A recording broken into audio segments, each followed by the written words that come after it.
오늘 말씀은 고린도후서 4장 7절에서 18절 말씀입니다.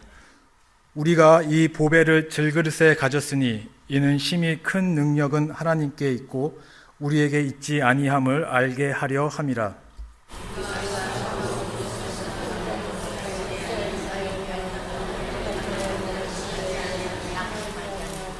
박해를 받아도 버림바 되지 아니하며 거꾸로 트림을 당하여도 망하지 아니하고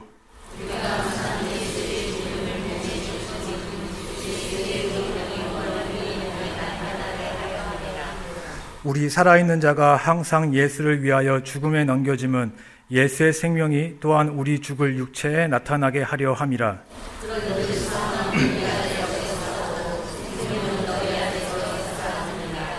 기록된 바 내가 믿었으므로 말하였다 한 것 같이 우리가 같은 믿음의 마음을 가졌으니 우리도 믿었으므로 또한 말하노라.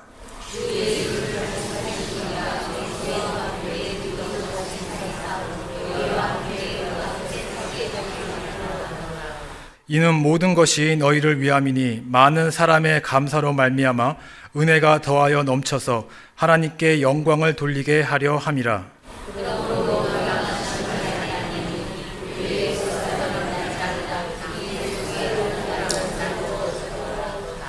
우리가 잠시 받는 환난에 경한 것이 지극히 크고 영원한 영광에 중한 것을 우리에게 이루게 함이니 우리가 주목하는 것은 보이는 것이 아니요 보이지 않는 것이니 보이는 것은 잠깐이요 보이지 않는 것은 영원함이라. 아멘. 하나님의 백성에겐 반드시 가져야 할 두 가지 요소가 있습니다. 첫 번째는 구원의 확신이고 두 번째는 거룩한 삶을 살아가는 것입니다. 우리가 예수 그리스도가 십자가에 우리의 죄를 위하여 죽으시고 우리의 죄를 용서하셔서 우리가 이제는 하나님의 자녀가 되었습니다. 그렇다고 한다면 우리는 당연히 천국에 갈 수 있고 그 믿음과 그 확신이 반드시 있어야 합니다. 그렇지 않다면 그 사람은 참 그리스도인이라고 말하기가 어렵습니다. 그리고 둘째로는 거룩한 삶입니다. 우리가 처음에 말한 대로 구원의 확신이 있다면 그것으로 인한 행함이 뒤따라야 합니다. 야고보서 2장 18절에도 너의 행함을 통하여 믿음을 증명하라 라고 했습니다. 우리가 예수 그리스도를 믿고 우리가 예수 구원에 대한 확신이 있음에도 불구하고 우리의 삶의 변화가 없고 행함이 따라주지 않는다면 그것 역시 참 그리스도인이라 말할 수가 없는 것입니다. 우리가 여기서 말하는 행함이란 곧 거룩한 삶을 말하는 것입니다. 그렇기 때문에 참 그리스도인이라 함은 우리가 구원의 확신이 있어야 되고 그것을 따르는 행함, 즉 거룩한 삶을 추구하고 열심히 노력하는 그 삶이 함께 따라야지 그 사람을 그리스도인, 참다운 예수님의 제자, 하나님의 자녀라 말할 수가 있는 것입니다. 이런 맥락에서 볼 때 우리 자신을 한번 돌아봤으면 좋겠습니다. 우리는 진정 참 그리스도인이라 말할 수가 있을까요?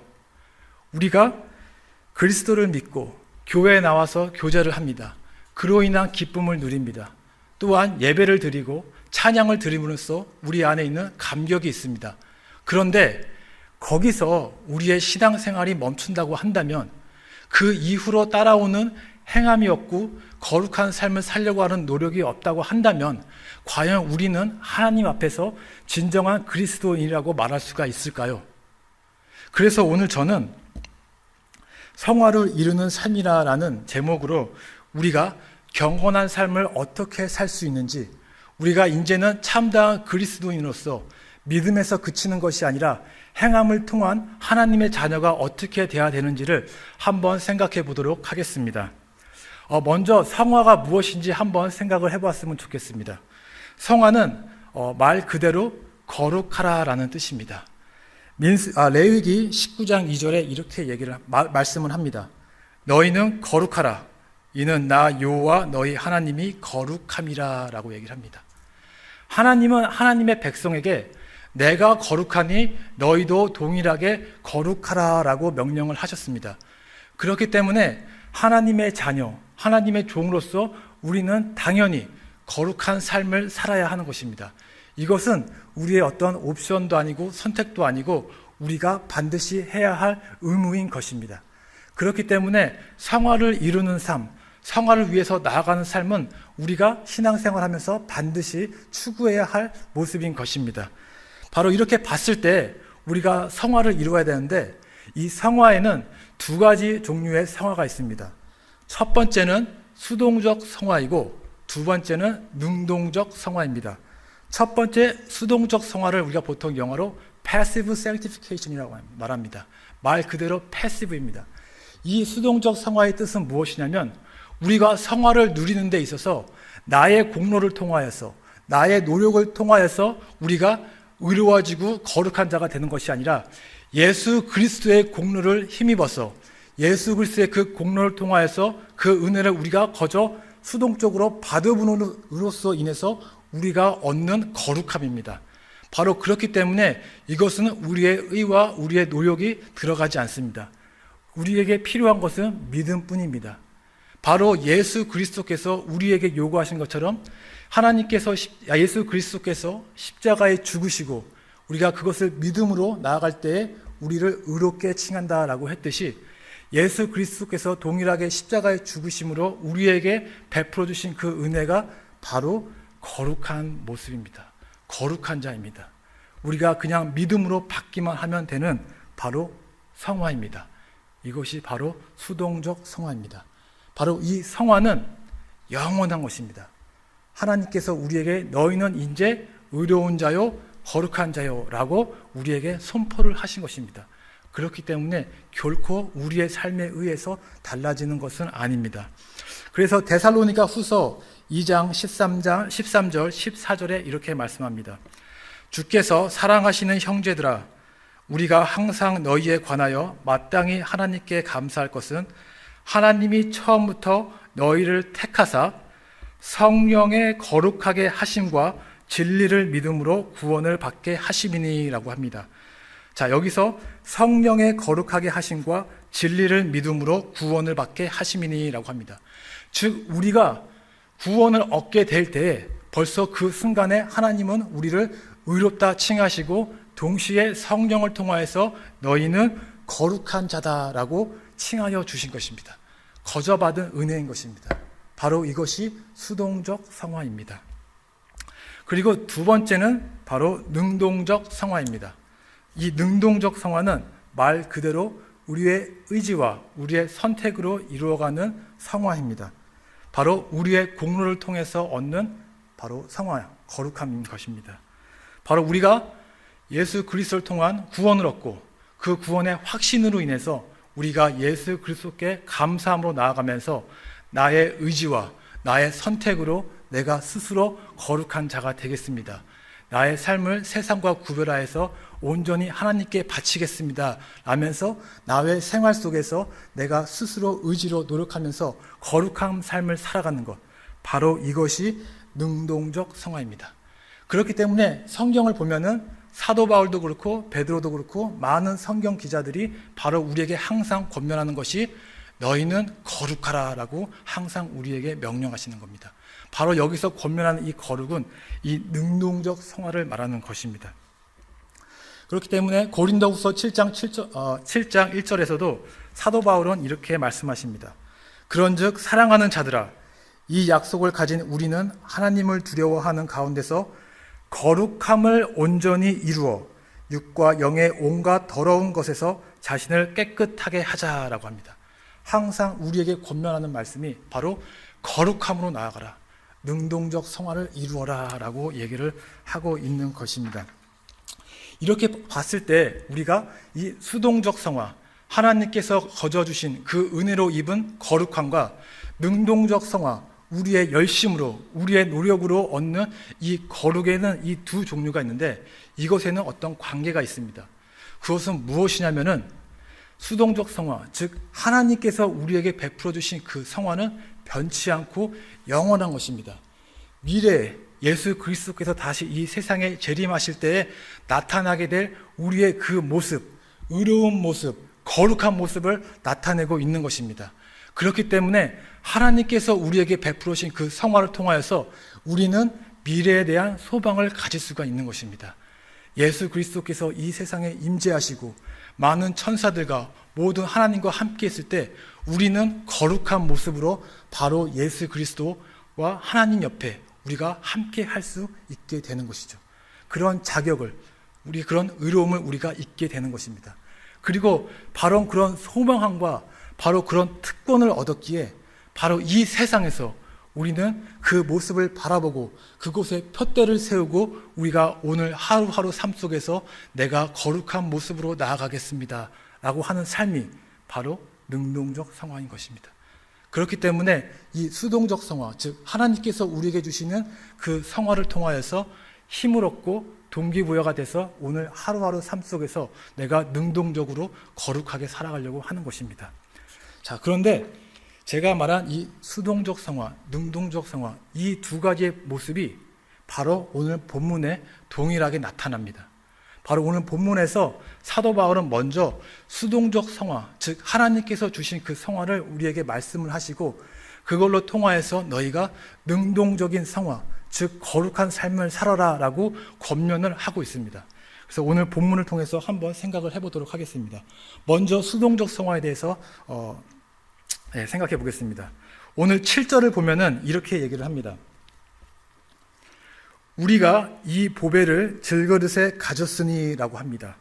여기서 이 보배를 질그릇에 가졌으니 라는 것은 은유적인 표현입니다. 바로 질그릇에 담은 이 보배는 무엇이냐면은 사도 바울이 3장에서 4절, 6절까지 설명하고 있는 그 내용을 함축적으로 나타내고 있는 말씀입니다. 바로 질그릇에 담은 담보입니다. 그렇다면 3장에서부터 사도 바울은 무슨 얘기를 하고 있을까요? 3장에서 얘기하고 있는 것은 이겁니다. 우리가 하나님께서 주신 새로운 언약을 통하여서 우리가 하나님의 일꾼이 되기에 충분해졌다, 만족해졌다라고 하는 것입니다.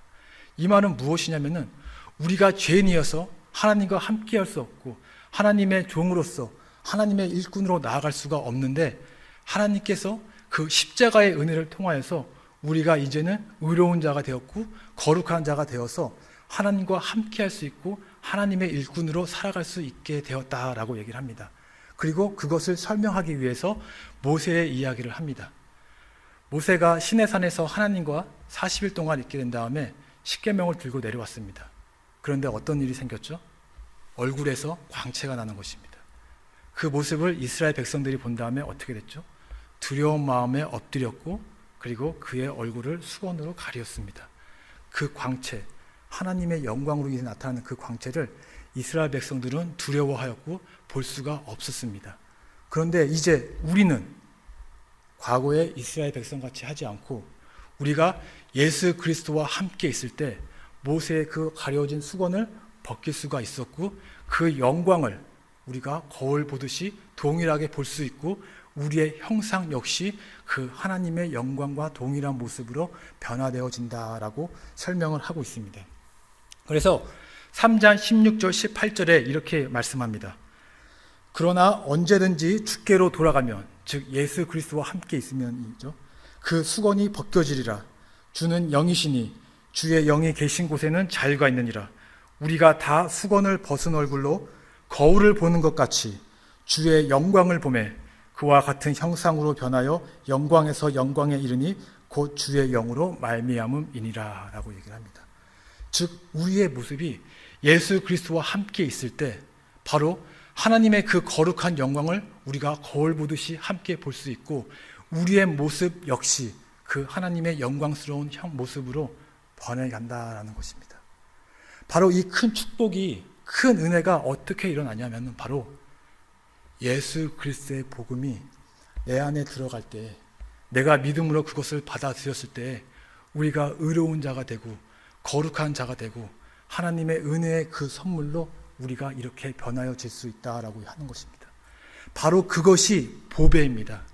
바로 그것이 하나님께서 우리에게 선물로 주신 그 보배입니다.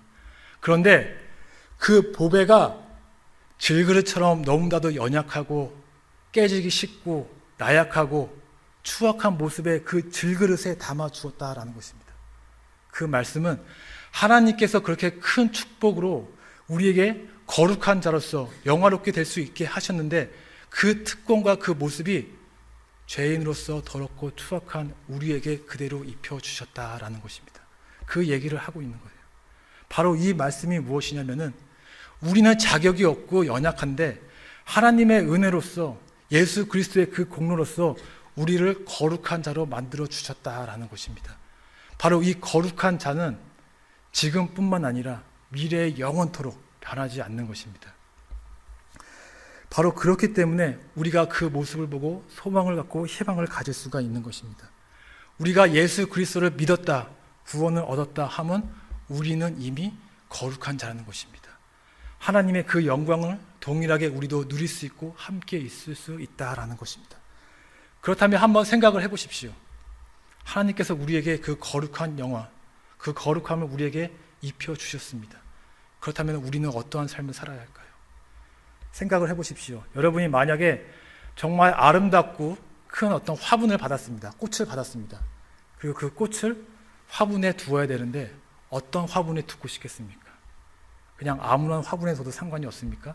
그냥 더럽고 그냥 아무런 그냥 뭐 금이 가고 그냥 겨우 어떤 화분의 모습인 그런 데다가 그 아름답고 그런 꽃을 두고 싶겠습니까? 아니면 그 아름다운 모습의 가치에 걸맞는 그런 화분에 두고 싶겠습니까? 이런 개념으로 한번 생각을 해보십시오. 하나님은 우리에게 거룩한 자로서의 축복을 내려주셨고 거룩한 자로서 살아가게 할 수 있게 해줬는데 우리의 모습이, 우리의 겉사람이 여전히 죄악스럽고 더럽고 추악하다고 하면은 이 추악한 몸속에 있는 그 거룩한 모습이 얼마나 그 값어치를 우리가 생각할 수가 없잖아요. 결국 그 말은 무엇이냐면은 하나님께서 우리에게 주신 그 축복이 너무나 크다면은 우리의 이 더러운 추악한 모습을 우리가 매일매일 삶 속에서 노력하면서 거룩한 모습으로 변형하는 삶을 살아야 하는 것이죠. 바로 이런 것이 우리를 동기부여하고 우리를 자극함으로 인해서 매일매일 삶 속에서 거룩하게 살도록 노력하는 것입니다. 바로 그것이 능동적인 상황인데 바로 그것을 사도 바울은 또 8절에서 11절에 설명을 하고 있습니다. 8절에서 11절을 보겠습니다. 우리가 사방으로 우겨쌈을 당하여도 쌓이지 아니하며 답답한 일을 당하여도 낙심하지 아니하며 박해를 받아도 버림바 되지 아니하며 거꾸로 트림을 당하여도 망하지 아니하고 우리가 항상 예수의 죽음을 몸에 짊어짐은 예수의 생명이 또한 우리 몸에 나타나게 하려 함이라. 우리 살아있는 자가 항상 예수를 위하여 죽음에 넘겨지면 예수의 생명이 또한 우리 죽을 육체에 나타내게 하려 함이니라 라고 합니다. 자, 10절을 보면은 이렇게 얘기를 합니다. 우리가 항상 예수의 죽음을 몸에 짊어짐은 이라고 얘기합니다. 이것이 무슨 뜻일까요? 우리가 항상 예수의 죽음을 몸에 짊어진다. 바로 이 말은 예수의 십자가의 죽음, 그 십자가의 고난을 내가 동일하게 동참한다라는 것입니다. 바로 십자가에 죽으신 예수 그리스도의 그 죽음을 내 몸에다가 메고 내가 오늘 하루도 동일하게 예수 그리스도의 그 고난에 참여하고 동참한다라는 것입니다. 바로 그렇게 그 헌신으로 나아갈 때에 어떤 역사가 일어나면은 바로 예수의 생명이 또한 우리 몸에 나타나게 하려 함이니라 라고 얘기를 합니다. 즉 사도 바울은 매일매일 삶 속에서 자신이 거룩한 모습으로 나가기 위해서 예수 그리스도에 동참합니다. 예수 그리스도의 고난에 동참합니다. 예수 그리스도가 고난이란 말은 결국엔 영혼 구원을 말하고 있습니다. 그가 영혼 구원을 하기 위해서 이 세상에 오셨고 친히 십자가의 죽으심으로 많은 영혼을 구원하셨습니다. 사도 바울은 바로 그 고난에 동참하겠다라는 것입니다. 그래서 그 어려운 고난과 힘든 과정 속에서 거룩함을 이루어 나가겠다라고 하는 것인데 어떻게 하냐면 바로 그 고난 속에서 예수의 생명을 몸에 입을 수 있게 되었다라고 얘기를 합니다. 예수의 생명이 우리 몸에 나타나게 되었다라고 얘기하는 것입니다. 이것이 무슨 말일까요? 우리가 예수 그리스도의 사역에 동참하고 열심히 섬기면 섬길수록 비록 우리의 그 사역 가운데 어려움이 있고 정말 때로는 답답한 일도 있지만 그 가운데서 우리는 예수 그리스도의 마음을 이해하게 됩니다. 예수 그리스도의 마음을 우리가 이제는 조금 헤아릴 수 있게 됩니다. 그리고 점점 시간이 가면서 우리도 모르는 사이에 우리의 삶과 행동에 마음과 말의 행동 속에서 예수 그리스도를 닮게 됩니다. 바로 이것이 거룩, 능동적인 거룩으로 변화하는 그 과정의 모습을 얘기하고 있는 것입니다.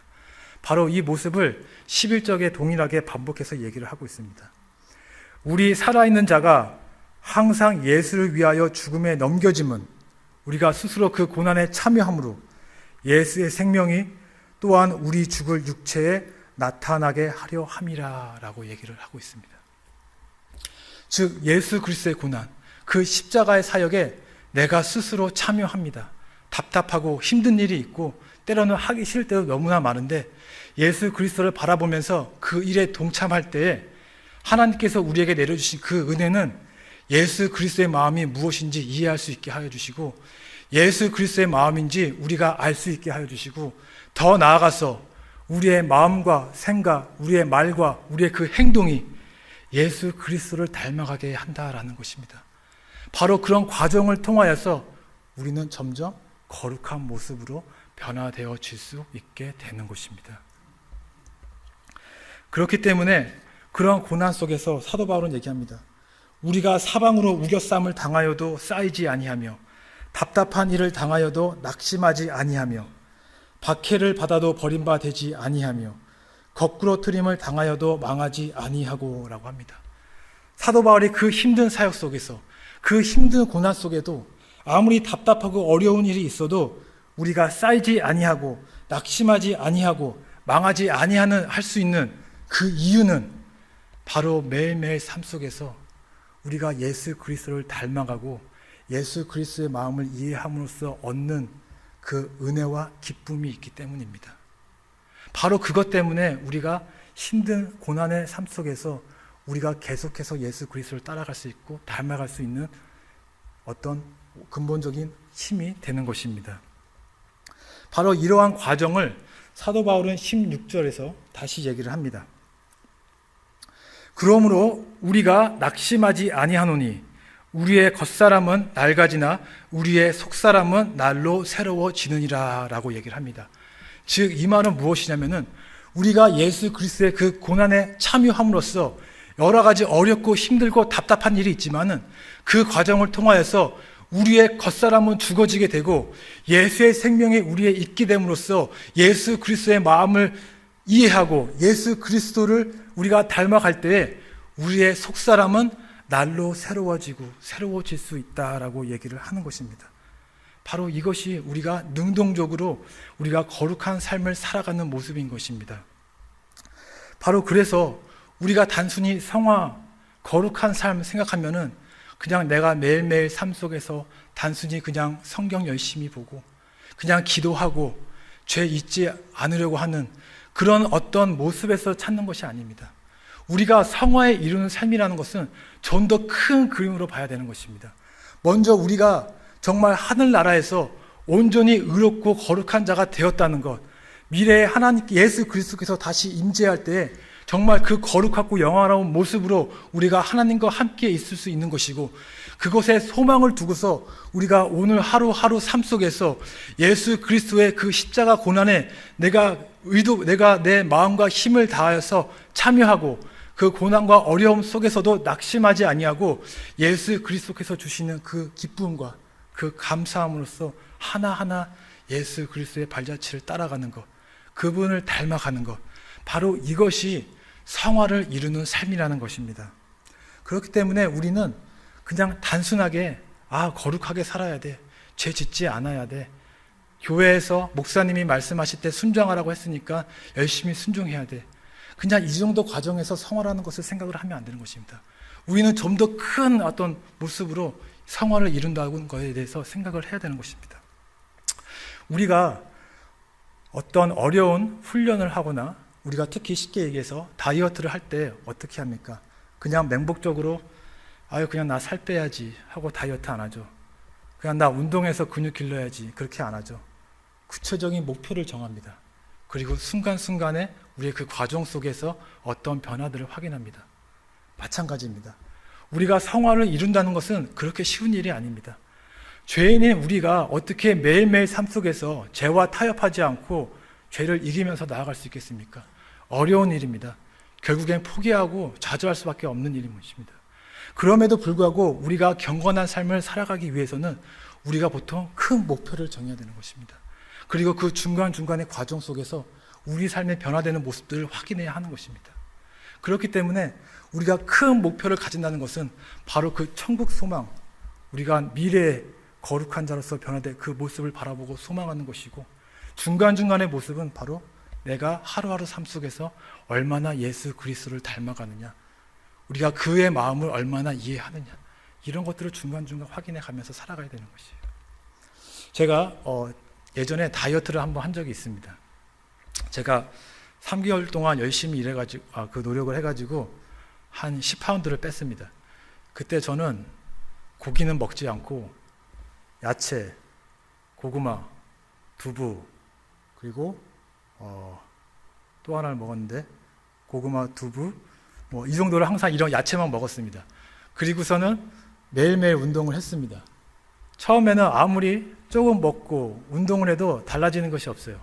기운은 없고 항상 힘듭니다.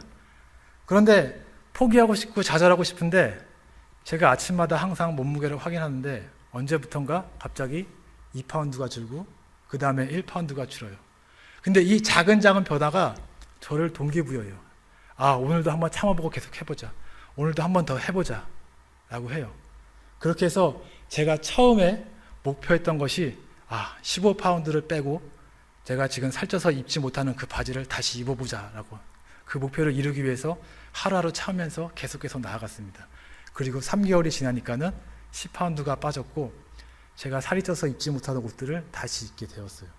그렇게 되니까 그 다음부터서는 다이어트를 멈췄습니다. 근데 슬프게도 한 4개월이 지나니까는 원래 무게로 돌아왔어요. 자, 우리가 이렇게 살을 빼는 데도 있어서 우리가 먼저 목표를 정합니다. 나는 몇 파운드를 뺄 거야. 그리고 중간중간 매일매일 노력하는 상황 속에서 작은 변화들을 확인합니다. 그렇죠? 마찬가지예요. 우리가 하나님 앞에 경건한 삶을 살아가기 위해서 나아갈 때 우리는 먼저 우리가 어떻게 변화될 거냐에 대한 어떤 큰 그림을 보고 거기에 대한 소망을 가져야 합니다. 그것은 무엇이냐면 바로 미래에 예수 그리스도가 임재하실 때 우리가 그와 함께 있는 거룩한 모습, 그 모습에 소망을 갖고 그 소망을 향해 우리가 표대를 세우고 달려가야 하는 것이죠.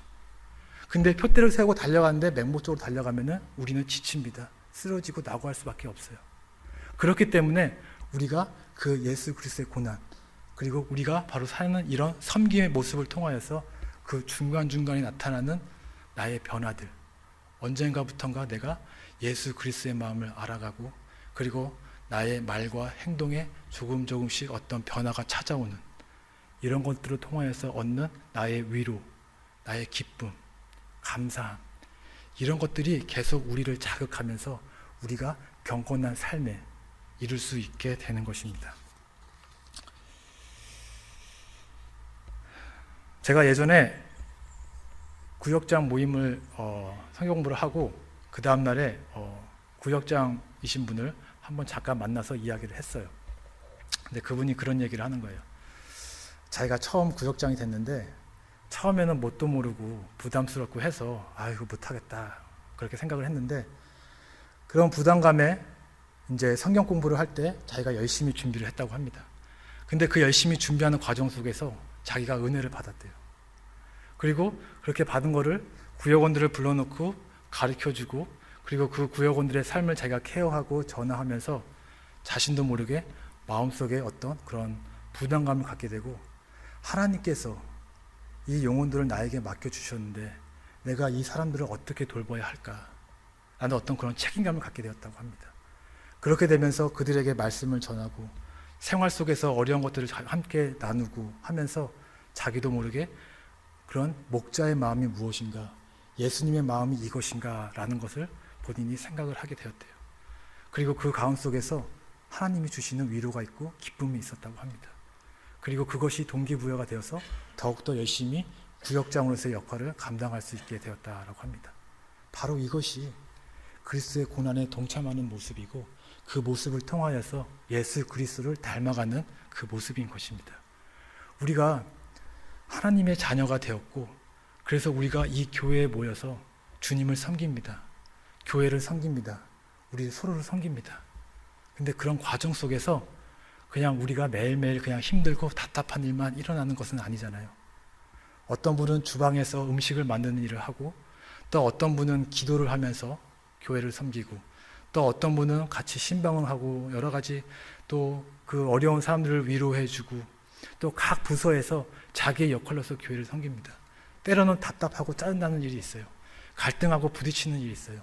하지만 그것으로 끝나는 게 아니라 그 안에서 우리가 위로받는 일이 있고, 우리가 예수 그리스도의 마음을 조금씩 알아가고 나의 말과 행동이 조금씩 성숙되어 가는 것을 우리가 경험할 수 있게 돼요. 바로 그러한 모습을 통해서 우리가 거룩한 자로서 변화되어 가고 있는 것입니다. 그리고 우리가 매일매일 삶 속에서 내가 더욱더 경건한 자로서 어떻게 살아갈까 생각할 수 있게 되는 것이죠.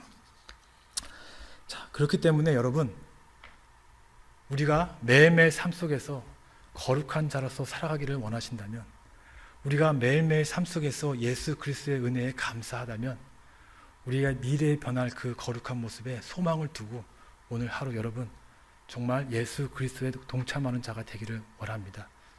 예수 그리스도께서 우리에게 보여주신 그 사랑과 헌신을 우리가 따라가기를 원합니다. 여러분, 십자가를 한번 바라보시기 바랍니다. 예수 그리스도, 피 흘리신 그 예수 그리스도가 달려있신 그 십자가를 한번 바라보시기 바랍니다. 믿지 않는 자가 그 모습을 봤을 때는 그냥 한 인간이 그냥 십자가에 피 흘려 죽어가는 모습으로 볼 수 있을 것입니다.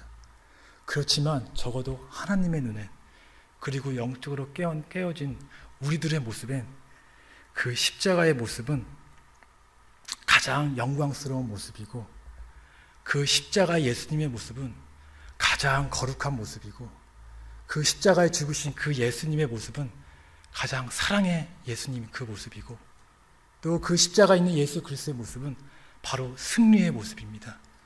예수 그리스도께서 이 세상에 오셔서 죽기까지 하나님의 모든 말씀을 순종하시고 의롭고 거룩한 자로서 부족함이 없이 십자가에 죽으신 것입니다. 그 십자가를 바라보시기를 바랍니다.